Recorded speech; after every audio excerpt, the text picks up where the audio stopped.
السلام علیکم ورحمۃ اللہ وبرکاتہ۔ دوستو ایک بار پھر میں آپ کو اپنے چینل پر خوش آمدید کہتا ہوں۔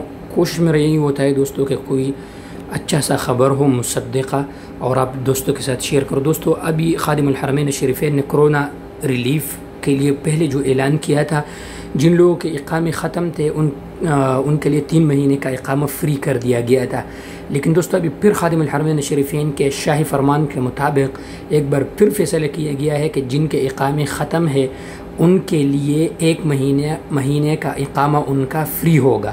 فری میں ان کا اقامہ تجدید ہوگا، یعنی جن کا اقامہ ختم ہے، چاہے وہ مؤسسہ والا ہے یا کمپنی والا ہے، جو بھی ہے، جس کیٹیگری سے اس کا تعلق ہے، اس کا اقامہ 1 مہینے کے لیے سعودی حکومت کے طرف سے فری میں تجدید ہوگا۔ چاہے مؤسسہ میں 200 آدمی ہے، 300 آدمی ہے، جتنے بھی ہے، لیکن جن کے اقامے ختم تھے۔ اور اس فائدے سے کون لوگ فائدہ حاصل کر سکتے ہیں؟ جن لوگوں کے اقامے پہلے ختم تھے، 3 مہینوں کا تجدید ہوا تھا، اس سے وہی لوگ فائدہ حاصل کر سکتے ہیں۔ تو یہ دوستو آج کے نئی خبر آپ دوستوں کے ساتھ شیئر کرنا تھا۔ انشاءاللہ مزید خبروں کے لیے آپ میرے چینل کو سبسکرائب کریں اور دوستوں کے ساتھ شیئر کریں۔ شکریہ۔